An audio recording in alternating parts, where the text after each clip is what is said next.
সুধী দর্শক মণ্ডলী, উন্নয়নে পিকেএসএফ অনুষ্ঠানে আপনাদেরকে স্বাগত জানাচ্ছি।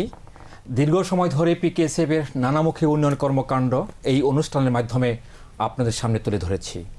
আজ আমরা আলোচনা করব পিকেএসএফ এর কর্মসূচিতে অংশগ্রহণকারীদের বিভিন্ন আয় বর্ধনমূলক কর্মকাণ্ড সম্পর্কে। আর এই আলোচনায় আমাদের সাথে উপস্থিত রয়েছেন বাংলাদেশ সরকারের প্রাক্তন মুখ্য সচিব, পল্লী কর্মসহায়ক ফাউন্ডেশনের সম্মানিত ব্যবস্থাপনা পরিচালক জনাব মোহাম্মদ আব্দুল করিম, এবং আমাদের সাথে আরও রয়েছে পিকেএসএফ এর সহযোগী প্রতিষ্ঠান উদ্দীপনের নির্বাহী পরিচালক জনাব মোহাম্মদ এমরানুল হক চৌধুরী। আপনাদের উভয়কেই স্বাগত জানাচ্ছি।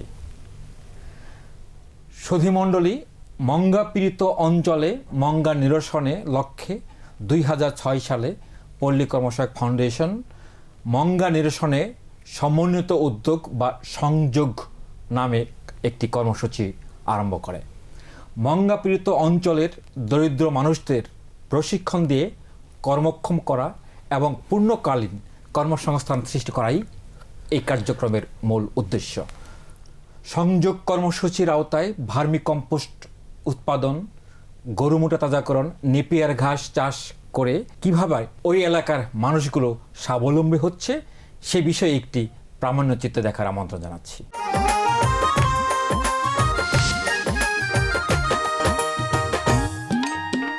পল্লী কর্মসহায়ক ফাউন্ডেশন তাদের সহযোগী সংস্থা কর্তৃক বাস্তবায়িত মঙ্গা নিরসনের সমন্বিত উদ্যোগ, যা প্রাইম নামে অধিক পরিচিত, এর আওতায় উত্তরবঙ্গে মঙ্গা পীড়িত অঞ্চলের মানুষের আর্থসামাজিক উন্নয়নে নানামুখী কার্যক্রম বাস্তবায়ন করে আসছে।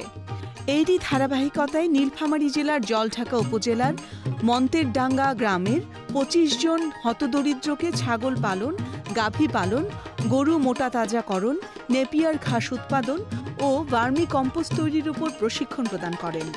এই গ্রামের সোনাবালা এমনই একজন হতদরিদ্র যিনি পিকেএসএফ এর সহযোগী সংস্থা থেকে প্রাইমের আওতায় প্রশিক্ষণ গ্রহণ করেন। প্রশিক্ষণ শেষে পিকেএসএফ এর সহযোগী সংস্থা থেকে আর্থিক সহায়তা নিয়ে ভার্মি কম্পোস্ট তৈরির রিং বসান ও ভার্মি কম্পোস্ট উৎপাদন করে নিজের ক্ষেতে প্রয়োগ করেন। তিনি কয়েকটি ছাগল ক্রয় করে ছাগল লালন পালন শুরু করেন। প্রশিক্ষণ শেষে প্রাপ্ত নেপিয়ার ও কাউপি ঘাসের কাটিং পতিত জমিতে লাগান। আরও কিছু আর্থিক সহায়তা নিয়ে গাভী কিনে গাভী পালন শুরু করেন। গাভী পালনে তার স্বামীও তাকে সহায়তা করতে থাকে।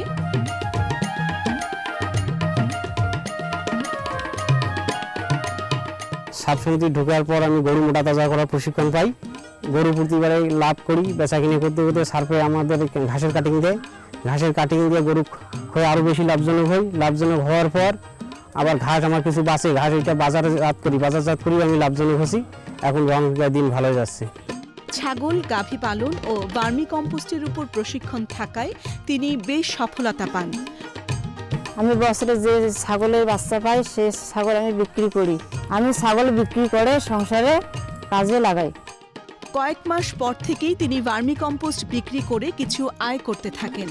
তিনি গাভী থেকে বাচ্চা পান ও দুধ বিক্রি করে ঋণের কিস্তি পরিশোধ করতে থাকেন। বছর শেষে ঋণের কিস্তি পরিশোধ করেও তার বেশ আয় থাকে।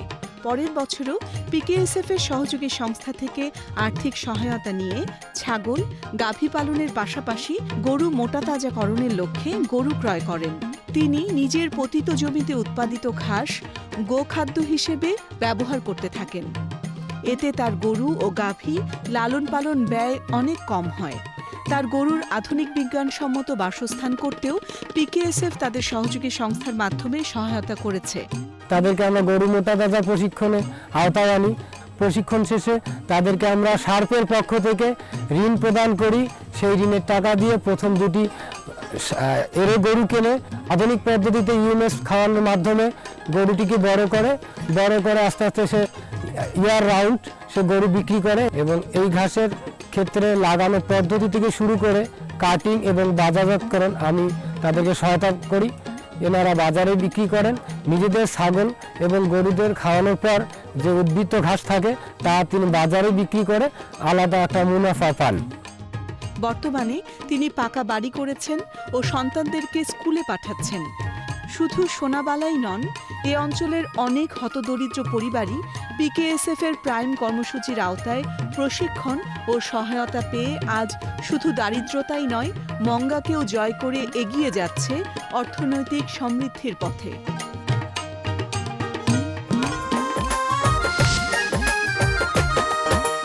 শুধু দর্শক মণ্ডলী, মঙ্গা নিরসনের সমন্বিত উদ্যোগ কর্মসূচির আওতায় প্রামাণ্য চিত্রটি দেখলাম।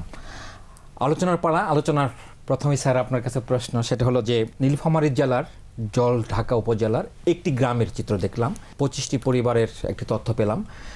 একটি পরিবারে বিভিন্ন ধরনের কর্মসূচি রয়েছে।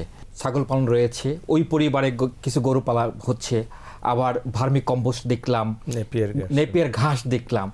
এই যে মঙ্গা এলাকা একসময় অভাবের অঞ্চল বলে পরিচিত ছিল, এখন দেখা যাচ্ছে একটা পরিবারের বিভিন্ন উৎস সৃষ্টি হয়েছে।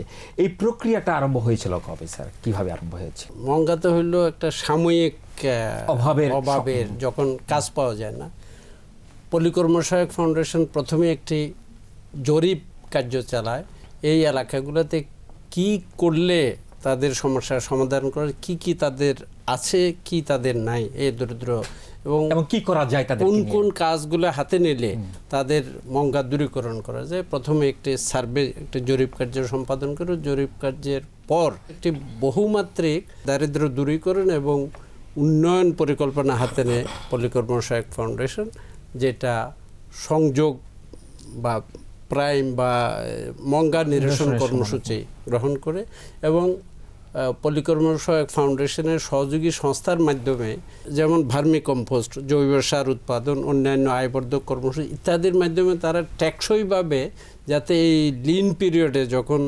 কর্মসংস্থানের অভাব, তখন যাতে যেমন বিভিন্ন সামগ্রী কিনে ছোটোখাটো ব্যবসা করতে পারে, প্রশিক্ষণে যাতে অংশগ্রহণ করতে পারে। এইভাবে 2006-এর শেষের দিক থেকে সামগ্রিক দারিদ্র বিমোচন কর্মসূচি, বিশেষ করে যেখানে মঙ্গাপীড়িত এলাকায় পল্লী কর্মসহায়ক ফাউন্ডেশন কার্যক্রম শুরু করে এবং ফলাফল হলো বর্তমানে সে এলাকায় মঙ্গা নামক অভিশাপটি নেই।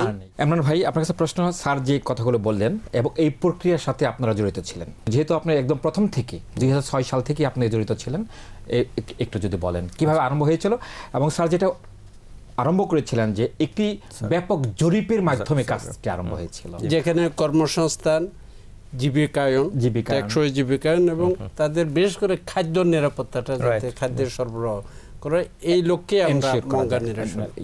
আপনার মনে আছে যে 19 লক্ষ আমরা পরিবার জরিপ করেছিলাম এবং সেখানে থেকে 9 লক্ষ আমরা আমাদের মানে কর্মসূচি নিয়ে আসছি। ওই সার্ভেটা আমাদের জন্য খুবই গুরুত্বপূর্ণ ছিল, কারণ যে কাকে বাছাই করব, কাকে নেব আমাদের প্রোগ্রাম, কারণ প্রোগ্রামের ক্রাইটেরিয়ার মাধ্যমে এটা একটা সর্বনিম্ন পর্যায়ের যে 9 লক্ষ বললেন, 19 লক্ষের মধ্যে যাদের আর্থিক অবস্থা, দারিদ্র্যের অবস্থা সবচেয়ে সর্বনিম্ন ছিল। তো আমরা একটা জিনিস করেছিলাম ওখানে, এটা বলতে দ্বিধা নেই, আমরা পরিবার ভিত্তিক একটা উন্নয়ন পরিকল্পনা মাথায় আমাদের ছিল। আমরা চাইছিলাম যে ওই পরিবারের কী কী রিসোর্স আছে, কতজন কর্মক্ষম লোক আছে, কতজন কর্ম করার মতো না, শিশু অথবা শারীরিকভাবে প্রতিবন্ধী, বয়স্ক, এই বিষয়গুলো, এবং তার পরিবারের আপনার মাসিক খরচের ইয়েটা কি কত পরিমাণ না হলে তার পরিবার চলে না, যে কারণে সে মাইগ্রেট করতে অথবা মঙ্গায় তাদেরকে, এই জিনিসগুলো আমরা ইয়ে করি এবং আমরা বিভিন্ন প্রশিক্ষণের মাধ্যমে এই জিনিসগুলো, আমার মনে আছে পিকেএস আমরা RRA মেথড প্রথম দিকে করানো হয়েছিল, আমরা নিজেরা করছি, গ্রামের লোকজনদেরকে, আর PRA মেথড করছি এবং আয়ের থ্রেশহোল্ড ছিল 1500 টাকা, 1500 টাকা থ্রেশহোল্ড ছিল। আমরা এই পরিবারের ভিটা উন্নয়নের মাধ্যমে প্রথমে টার্গেট করলাম তার ভিটাতে আপনার কৃষি সবজি উৎপাদন, সাথে আপনি ওই যে ছাগল গরু পালন, নেপিয়ার ঘাসের জন্য তার বাইরে যেতে হয় নাই, তার ভিটার নিচু জায়গাটায় নেপিয়ার ঘাস যেমন তার সয়েল ইরোশনটা কমায়, আবার ঘাস উৎপাদন হয় এইভাবে। তো একটা সমন্বয় সংযোগের একটা খুব সুন্দর দিক হলো এটা একটা সমন্বিত লাকসই উন্নয়ন কার্যক্রম এবং এটা কোনো ধার করা না। তো এখানে আমাদের চ্যালেঞ্জ ছিল তাদেরকে, তাদের যে হতাশা ছিল, তারা যে আজকের দিনের জন্য যে খাবারের অভাব এই জায়গায় ছিল, ওটাকে কাটায় একটা, যেটা টেকসই উন্নয়নের কথা বললেন, ওই জায়গায় নিয়ে যাওয়া এবং একটা কনফিডেন্স ফিরে আনা, কনফিডেন্স ফিরে আনা। তো ওখানে আমাদের সাকসেস, আমার মনে হয় 2টা বছর লেগেছিল আমাদের এই কাজটা করতে। পরে আমাদের আর বীজ বিতরণ করতে হয় নাই, বীজ তারাই নিজেরা উৎপাদন করছে। বাংলাদেশে এখনো পর্যন্ত আমরা বলবো যে পিকেএস এর পার্টনারদের উৎপাদিত যে গরুগুলো আছে সবচেয়ে নির্ভেজাল স্বাস্থ্যোপযোগী খাবার মাধ্যমে গরুগুলো মোটা তাজাকরণ হয়। গরু মোটা তাজাকরণ এই প্রসঙ্গটা আমি আসবো তার আগে একটি বিরতি নিতে হচ্ছে। শুধু দর্শক মণ্ডলী, বিরতির সময় এবং বিরতির পরেও আমাদের সাথে থাকবেন।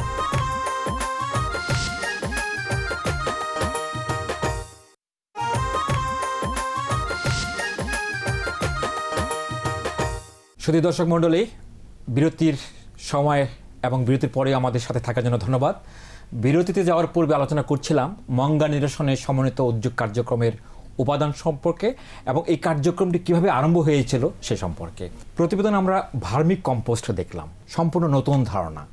কেঁচু সার বিক্রি করে বা কেঁচু সার জমিতে ব্যবহার হবে, আবার কেউ কেউ এই কেঁচু সারের উপরে জীবন ধারণ করছে। এটি একটা অসম্ভব পেশা, আমরা এগুলো চিন্তাও করি নাই, কিন্তু এখন দেখছি যে আমাদের পল্লী কর্মশাক ফাউন্ডেশনের সহযোগী সংস্থাগুলো এই ভার্মিক কম্পোস্ট নিয়ে অনেক কাজ করছে।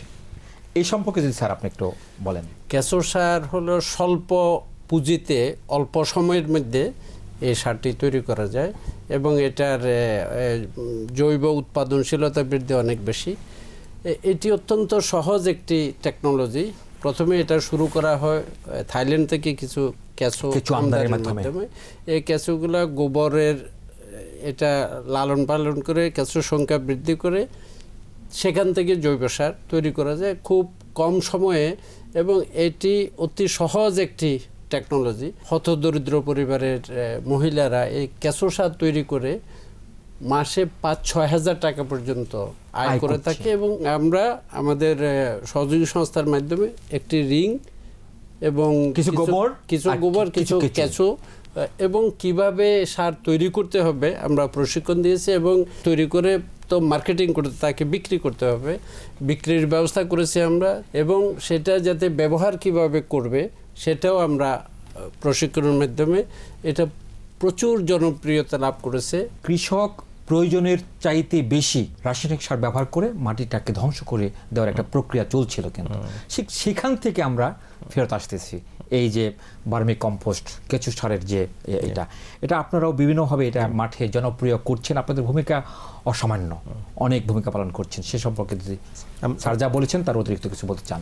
সস্তা সোজা একটা পথ ছিল, রাসায়নিক সার ব্যবহার করলে উৎপাদনশীলতা বাড়ে, কিন্তু জমির যে স্বাস্থ্য এবং খাদ্যের যে গুণাগুণ, এই জায়গাটা কিন্তু রাসায়নিক সারের যে প্রতিক্রিয়া এটা কিন্তু পরিবেশ বান্ধব না, এটা আমাদের শেখাতে হয়েছে তাদেরকে। সাথে সাথে আপনার জৈব সারের গুণাবলী এবং এটা যে মাটির উৎপাদনশীলতা ধরে রাখে, বাড়ায়, তার প্রচারটা আমাদের করতে হয়েছে। সেই ক্ষেত্রে কেঁচো সারের একটা বড় দিক হলো যে কেঁচো সার কিন্তু অন্য জৈব সার থেকেও আরও অনেক বেশি শক্তিশালী। এটা প্রমাণ করেছে আমাদের এলাকাগুলোতে আমরা যেখানে দিয়েছি, এবং কৃষকরাই বলেছে অন্যান্য জৈব সার যেগুলো আমরা সারা বছর যে জৈব সারের যে প্রক্রিয়া দেখিয়েছি তার থেকে কেঁচো সার যেটা, এটা কিন্তু ভার্মি কম্পোস্ট, এটা কিন্তু আলাদা ধরনের একটা উৎপাদনশীলতা বেশি। পল্লী কর্মশাক ফাউন্ডেশনের একটি বিশেষ দিক হচ্ছে যে এই যে মাচা পদ্ধতিতে ছাগল পালন, এটা পিকেএসএফ জনপ্রিয় করছে বিভিন্ন এলাকায় সহযোগী সংস্থাগুলোর মাধ্যমে। আরম্ভ হয়েছিল চুয়াডাঙ্গা থেকে, আপনি যদি স্যার সে সম্পর্কে কিছু বলেন। 2007 সালে পিকেএসএফ এর লিফট নামে একটি কর্মসূচির আওতায় প্রথম চুয়াডাঙ্গা জেলার দামুরহুদা উপজেলার ওয়েব ফাউন্ডেশন নামে আমাদের একটি সহযোগী সংস্থার মাধ্যমে আমরা প্রথমে মাচা পদ্ধতিতে ছাগল পালন শুরু করি। এটি তেমন কোনো ব্যয়বহুল কোনো পদ্ধতি নয়। ছাগলটাকে মাটিতে ঘুমাইতে না দিয়ে একটুখানি বাঁশের সামান্য একটু উঁচু মাচা তৈরি করে এটাকে ঘুমাইতে দিলে এবং থাকতে দিলে হয় কি, ছাগলের যে তার মূত্র যেখানে ত্যাগ করে সেখানে তাকে ঘুমাইতে হচ্ছে না, রোগবালাই কম হয়, শরীরটা ভিজে যাচ্ছে, শরীরটা ভিজতেছে না, রোগবালাই কম হয় এবং ছাগলের গ্রোথটা বেড়ে যায়। এবং সাথে সাথে আমরা যেটা করেছি তার ডিওয়ার্মিং, কৃমিনাশক ঔষধ এবং মাঝে মধ্যে ছাগলের স্বাস্থ্য পরীক্ষা, এটাকে আমরা বিশেষ করে ব্ল্যাক বেঙ্গল গোটকে এটা আমরা মাচা পদ্ধতিতে চালু করেছি। এখানে আমরা আর্থিক সহায়তা দিচ্ছি যাতে ছাগলগুলা কিনতে পারে। কারিগরি সহায়তা দিচ্ছে যাতে ছাগলের স্বাস্থ্য ঠিক থাকে এবং এখানে বিক্রয়ের যাতে ছাগল বড় হওয়ার পর যাতে বিক্রয়ের একটা সুবিধা থাকে। মাচা পদ্ধতিতে ছাগল পালন এটি একটি সফল পদ্ধতি, কৃষক বান্ধব, পরিবেশ বান্ধব এবং এখানে কর্মসংস্থান সৃষ্টি হয়, দারিদ্র্য বিমোচনের এটা একটি ভালো একটি উপযুক্ত হাতিয়ার। উদ্দীপনও কিন্তু একটি ব্রিডিং সেন্টার আমরা সহায়তা করেছিলাম, 19 লক্ষ টাকা দিয়েছিলাম শুধু এই কাজটার জন্য। তারই কি ফলাফল নাকি আজকে যে প্রতিবেদনে দেখলাম যে প্রত্যেক বাড়িতে কিছু কিছু ছাগল হচ্ছে? এটা 1 নম্বর প্রশ্ন। 2 নম্বর প্রশ্ন হচ্ছে স্যার যেটা আরম্ভ করলেন, গ্রামীণ কৃষিভিত্তিক শিল্পায়ন। আমরা ভার্মি কম্পোস্ট দেখলাম, আমরা ছাগল দেখছি, স্যার যেটা বলতেছেন একটা মাংস প্রক্রিয়াজাতকরণের একটা প্রক্রিয়া, এটা কি আমরা শিল্পায়নে, গ্রামীণ কৃষিভিত্তিক শিল্পায়নের একটি আভাস পাচ্ছি কিনা?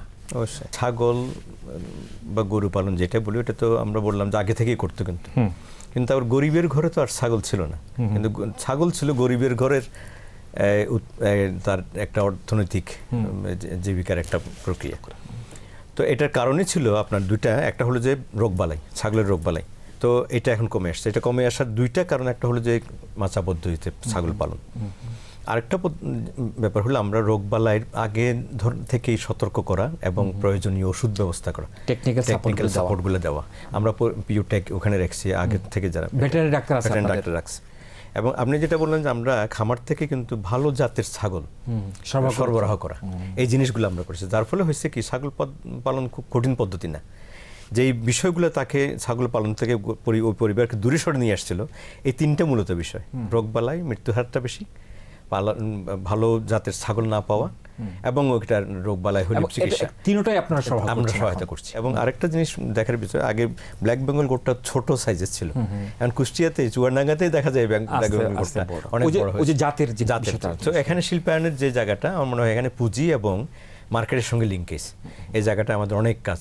যেমন ঝাউদিয়া যে পরিমাণ গরু মোটা তাজা গ্রহণ করা হয়, এটাকে যদি আমরা মার্কেটিং করতে পারি, ঝাউদিয়া মিট, বেঙ্গল মিট যেমন আছে, অত্যন্ত উন্নত মানের গরুর মাংস হবে, গরু তৈরি হয়। আস্তে আস্তে আমরা সেদিকেই ধাবিত হব। কোনো প্রকার স্টেরয়েড হরমোন ইনজেকশন দেওয়া হয় না এবং আমাদের নিবিড় তদারকির মাধ্যমে এটা তৈরি হয়। গত কুরবানির ঈদে আগে আমাদের এই শহরাঞ্চলে একটি আতঙ্কের সৃষ্টি হলো, সেটা হচ্ছে যে গরুতে ক্ষতিকারক হরমোন ব্যবহার করা হচ্ছে। এবং স্যার আমরা জানি যে ঠিক ওই মৌসুমে পিকেএসএফ প্রায় 1000 কোটি টাকা সরবরাহ করেছিল শুধুমাত্র গরু মোটা তাজাকরণের উদ্দেশ্যে।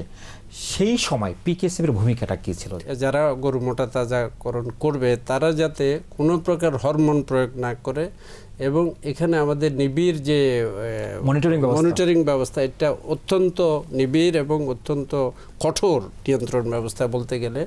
আমরা চাই না যে কোনো প্রকার হরমোন প্রয়োগ করে রাতারাতি গরুকে বড় করা হোক।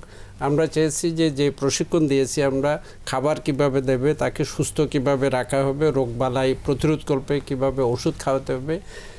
আমরা যখন দেখলাম যে বিভিন্ন মিডিয়াতে ঢালাওভাবে বলা হচ্ছে যে বাংলাদেশের সমস্ত প্রায় বেশিরভাগ গরুই হলো হরমোনযুক্ত, আমরা এখানে বলেছি যে হরমোন যেসব গরুকে দেওয়া হয়েছে, হরমোন তাদের চালচলন কি, বাজারে আনলে তারা কিভাবে জীবনী থাকবে, একটু দেখলে মনে হবে যেন সে অস্বস্তি বোধ করে। অথচ যেগুলো হরমোন ছাড়া গরু সতেজ থাকবে, তারা উৎফুল্ল থাকবে, স্বাভাবিক থাকবে। এবং আমরা বলেছি যে পিকেএসএফ যাদেরকে অর্থ প্রদান করেছে তারা নিশ্চিত করেছে যে তাদের এই গরুগুলা হরমোন প্রয়োগ করা হয় নাই।